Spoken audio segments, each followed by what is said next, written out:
कि जब कोई व्यक्ति मर जाता है तो सारे परिवार के लोग रोते हैं ना।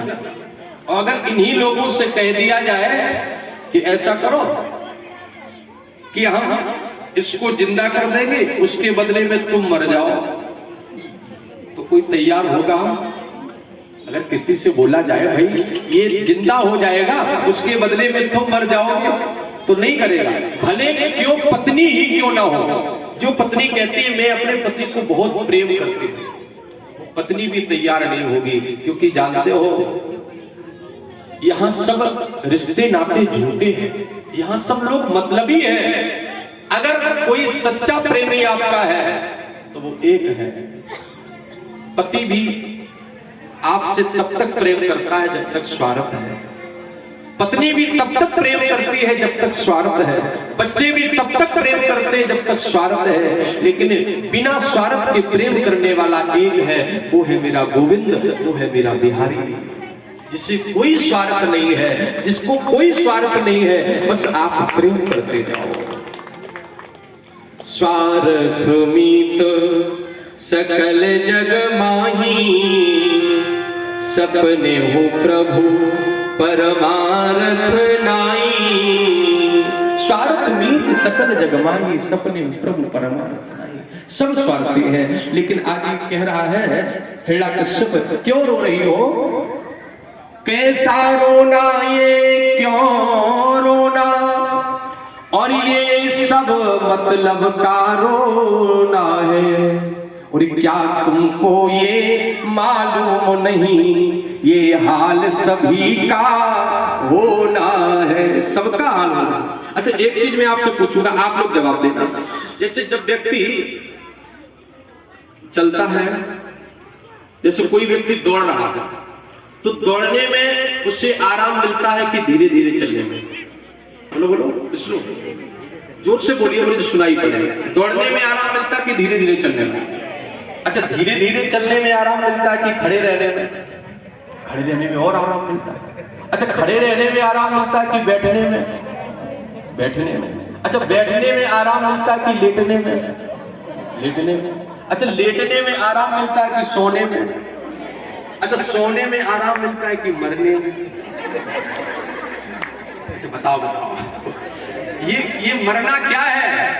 ये परमानेंट नींद है, फिर कभी व्यक्ति जगता नहीं है। हाँ तो सो गया, फिर कभी जगता ही नहीं है हमारा। अच्छा एक जगह ऐसी है जहां प्रत्येक व्यक्ति को जाना पड़ता है। किसी संत ने किसी व्यक्ति से कहा कि चलिए कथा हो रही है सुभाष के यहाँ, विष्णु के यहाँ, आप भी चलिए वहां कथा में, सारे लोग मिलेंगे। उसने कहा नहीं हम वहां नहीं जाएंगे। क्यों नहीं जाओगे? बोले वहां सारे लोग नहीं मिलेंगे, वहां सब लोग नहीं मिलेंगे। सब लोग नहीं मिलेंगे, फिर कहां मिलेंगे? बोले हम शमशान जा रहे हैं, वहां सब लोग मिलेंगे, क्योंकि शमशान में सबको आना है। जिस दिन भी जिसकी बारी है, बिना कहे चल देता है वो बिना कहे। और जिस दिन भी जिसकी बारी है, जिस दिन जिसकी बारी है बिना कहे चल देगा। फिर ये नहीं कहेगा कि आज नहीं जाएंगे कल जाएंगे, यहाँ तो चल जाएगा 7 दिन कथा, और आज नहीं सुनने जाएंगे कल जाएंगे, कल नहीं जाएंगे परसों जाएंगे। लेकिन जब वहां से बुलावा आएगा तो फिर कहोगे क्या? आज नहीं कल जाएंगे कहोगे? बोलो नहीं कहोगे? फिर तो जाना ही पड़ेगा, फिर तो जाना पड़ेगा। वहां ना चलेगा और बहाना किसी का, वहां ना चलेगा बहाना किसी का, वहां किसी का बहाना नहीं चलता है। तो बहुत समझाया, माँ क्यों रो रही हो? ये तो सबको ही मरना पड़ेगा, लेकिन स्वयं अपने जीवन में नहीं उतार रहा है। आज इसने उसी समय भगवान विष्णु से विरोध करने लगा। और मैं एक चीज कहना चाहूंगा, आप लोग जरा गौर से सुनना। जो भगवान का द्रोही है, जो भगवान से विरोध करता है, याद रखना अभी अभी सुर्खियों में चल रहा है। कुछ लोगों ने कहा कि रामायण को कुछ लोगों ने जला दिया, रामचरितमानस को। उन लोगों को मैं चेतावनी देना चाहता हूं इस मंच के माध्यम से जिन लोगों ने रामचरितमानस को जलाया है, देख लेना 1 वर्ष के अंदर जैसे उन्होंने जलाया है वैसे वो भी जल करके राख हो जाएंगे। कई लोगों ने कहा कि रामचरितमानस से ये चौपाई को निकाल दिया जाए, लेकिन जब तुमने रामचरितमानस को पढ़ा ही नहीं है तो तुम उस चौपाई का अर्थ क्या जाना। जब तुमने किसी शास्त्र को उठा करके देखा ही नहीं है तो तुम उसका अर्थ क्या जानो। बस किसी से सुन लिया और बस कहने लगे, टिप्पणी करने लगे।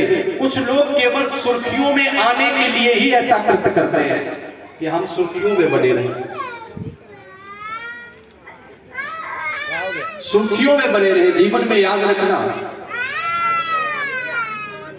अगर सुर्खियों में रहना है तो भगवान से प्रेम करिए। और जानते हो भगवान से प्रेम ध्रुव ने, प्रहलाद ने, मीरा ने किया, सुर्खियों में नहीं। आज इतिहास के पन्नों पर उनका नाम अंकित हो गया है। अगर इतिहास के पन्नों पर अपना नाम लिखाना है तो भगवान से प्रेम करके देखो, तुम्हारा सुर्खियों में नहीं जन्म जन्मांतर तक तुम्हारा नाम लिया जाएगा। कई पीढ़ियां आपका नाम लेती रहेंगी।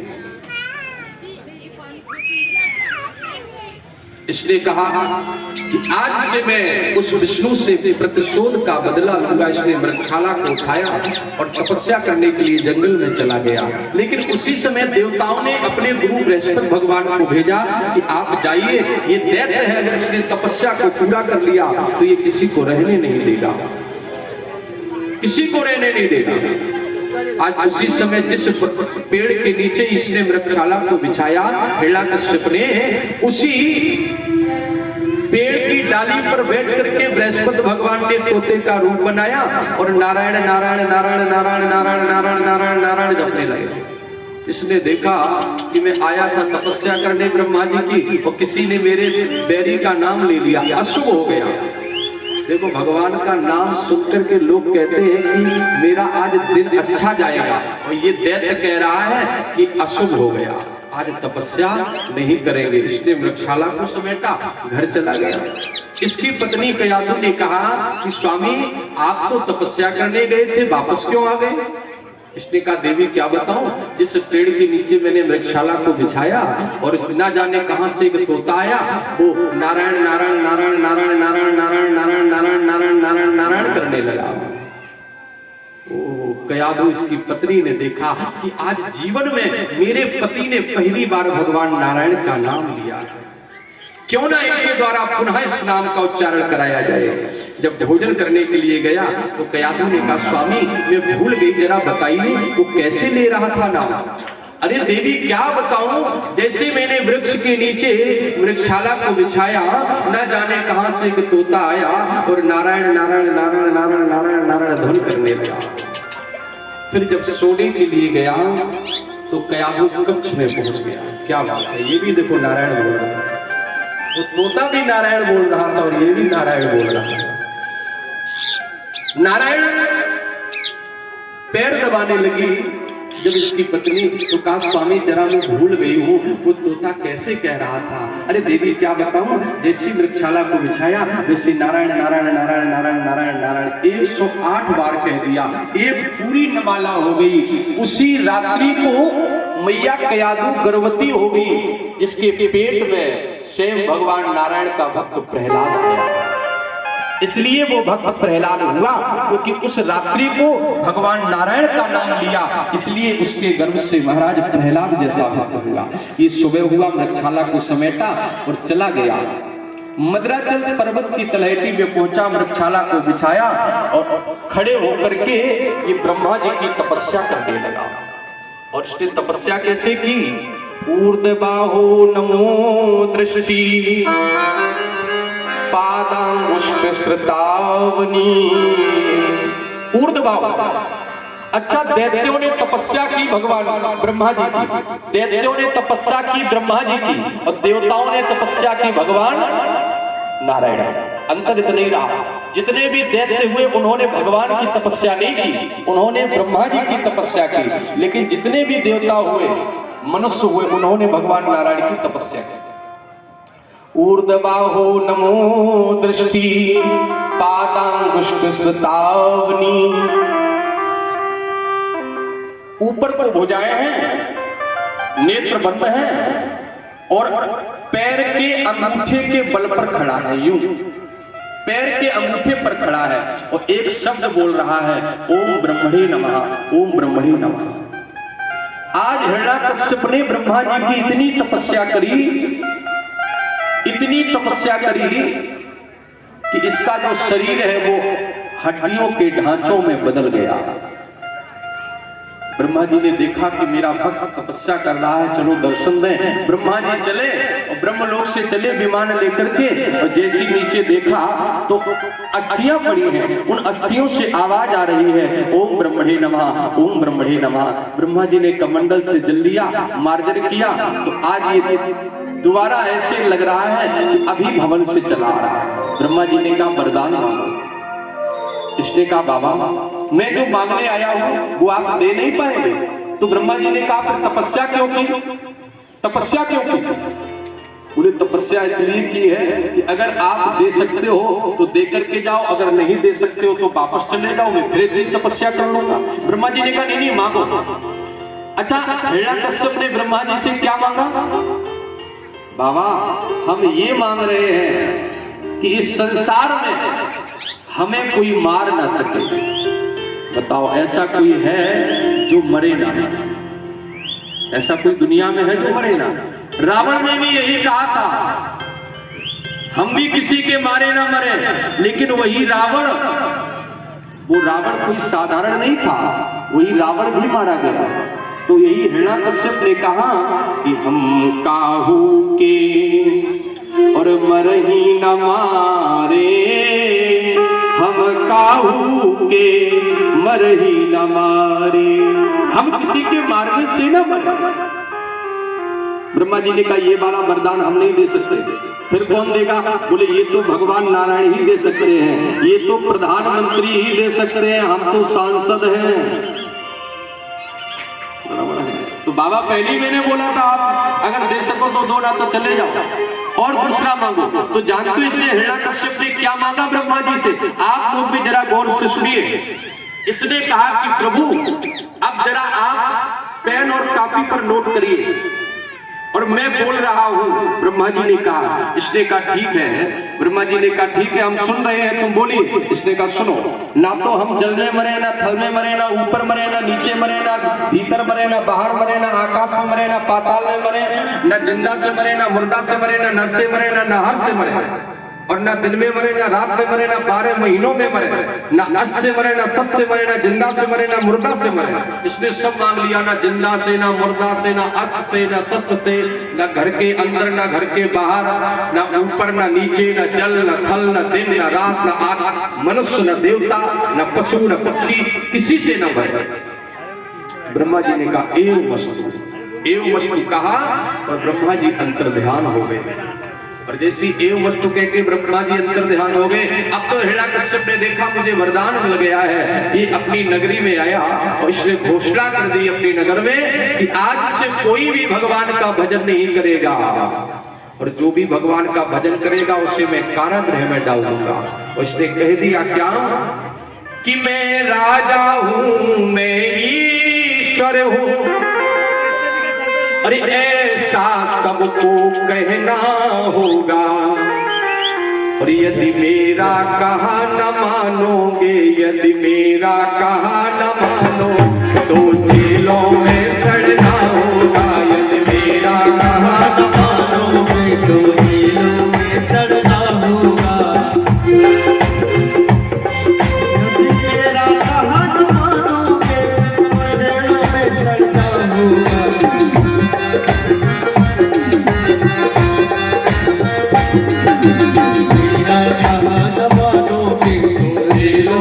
सड़ना होगा, मेरा कहा न मानोगे तो जेलों में सड़ना होगा। इसने कहा कि अगर मेरा कहा नहीं मानोगे तो तुम्हें जेलों में सड़ना पड़ेगा। इसने अपनी राजधानी में घोषणा कर दी कि मैं ही राजा हूँ, मैं ही परम पिता परमात्मा हूँ। आज से मेरा ही नाम लोग लेंगे, जिसने भी भगवान विष्णु का नाम लिया उसे कारागृह में डाल दिया जाएगा। घोषणा कर दी। जितने भी संत थे, जितने भी भजन करने वाले थे, सबने मालाओं को फेंक दिया। सब संत से, बाबा जी से सब बाबूजी बन गए। जितने भी लोग थे, कोई भजन ना करे। लेकिन जानते हो, अब इधर धीरे धीरे प्रहलाद जी का प्राकट्य हुआ। भक्त प्रहलाद का जन्म हुआ तो हिरण्याकश्यप ने अपने बेटे प्रहलाद को गुरुकुल में एडमिशन करा दिया। अब प्रहलाद जी गुरु जी के यहाँ पढ़ने जाने लगे। अच्छा ये बताओ, प्रहलाद जी को पढ़ने की आवश्यकता थी? थी, लेकिन भजन तो पहले से ही करते थे, क्योंकि मैंने बताया था जब प्रहलाद जी मैया के गर्भ में आए तो उसी रात्रि को इनके पिता हिरण्याकश्यप ने भगवान का नाम नारायण नारायण बोला, इसलिए भक्त प्रहलाद हुआ। और एक चीज बताऊं, जब मां गर्भवती हो, कोई मैया गर्भवती हो, उस समय मां को भगवान का भजन करना चाहिए, जिससे बेटा भी धार्मिक होता है। अगर आप हॉल में पिक्चर देखने जाओगी ना, तो बेटा भी पिक्चर ही देखने वाला होगा।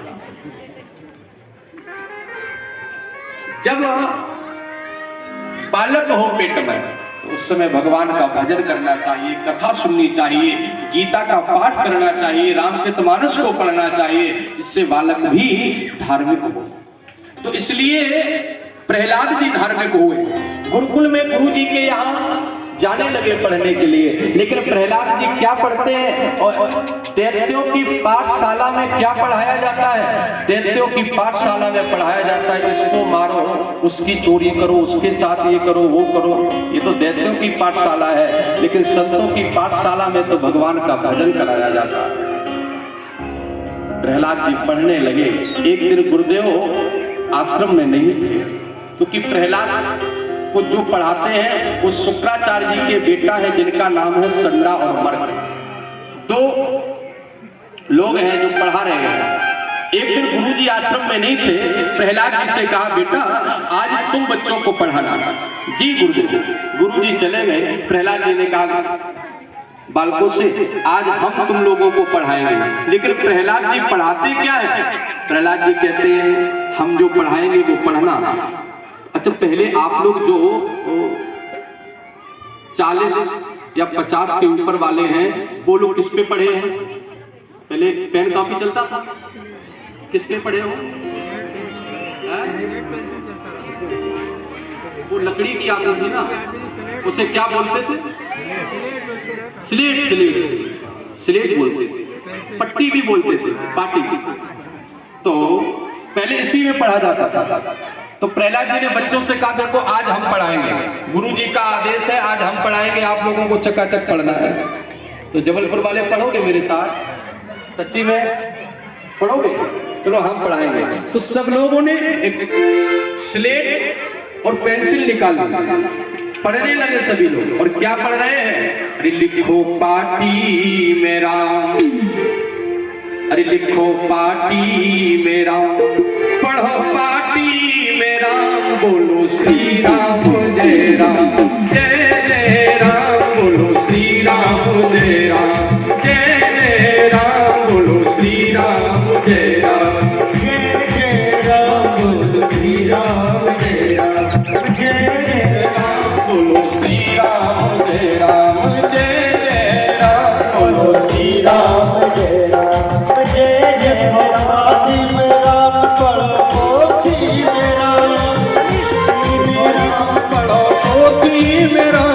लिखो पाटी मेरा, पाटी मेरा, पाटी मेरा,